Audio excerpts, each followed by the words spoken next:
Ethan sat in the university library, gripping his pen so tightly his knuckles turned white. His eyes flickered over the words in his textbook, but they blurred into meaningless symbols. His mind, however, was anything but blank. It was loud. "You're going to fail.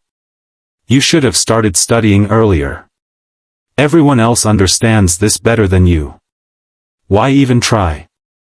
These thoughts had become his unwanted companions. No matter how hard he tried to focus, they always crept in, like shadows lurking in the corners of his mind, waiting for the right moment to strike. Sighing, he closed his book and left the library. He needed air. As he walked aimlessly through town, he found himself in front of an old bookstore he had never noticed before. A small wooden sign above the door read, "The Mind's Silence." Curious, he stepped inside. The store smelled of aged paper and ink.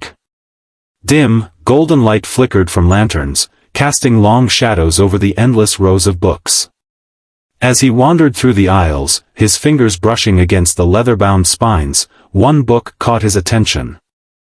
It was a thin, black volume with no title on the cover. He pulled it from the shelf and flipped it open. The first page read, "Your mind is like a house with many rooms. Thoughts will knock, some softly, some loudly, but you are not obligated to answer. Let them knock. Let them whisper. Let them shout. But do not invite them in." Ethan frowned. Ignore my thoughts? That seemed impossible. Thoughts were automatic, weren't they? They came whether he wanted them or not. Still, something about the idea intrigued him. He bought the book and left. That night, Ethan sat at his desk, staring at his notes. He could already feel the familiar whispers creeping in. "You're not smart enough. You'll never pass." But this time, instead of arguing, instead of panicking, he imagined his mind as a house. His thoughts were just visitors at the door. They could knock all they wanted, but he didn't have to let them in. He turned his attention back to his book. For the first time in weeks, he studied without drowning in his own doubts. Days passed, and Ethan kept practicing. The thoughts still came, but he no longer fought them, he ignored them. Some days were harder than others. Some days, the voices banged on the door, demanding to be heard. But the more he ignored them, the quieter they became.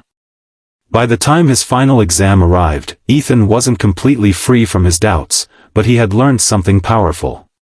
He didn't have to listen to them. As he sat in the exam hall, gripping his pen, the whispers returned for one last attempt. "What if you forget everything?" Ethan took a deep breath, smiled slightly, and thought. Let them knock. Then, he started writing. And for the first time in his life, the shadows had no power over him.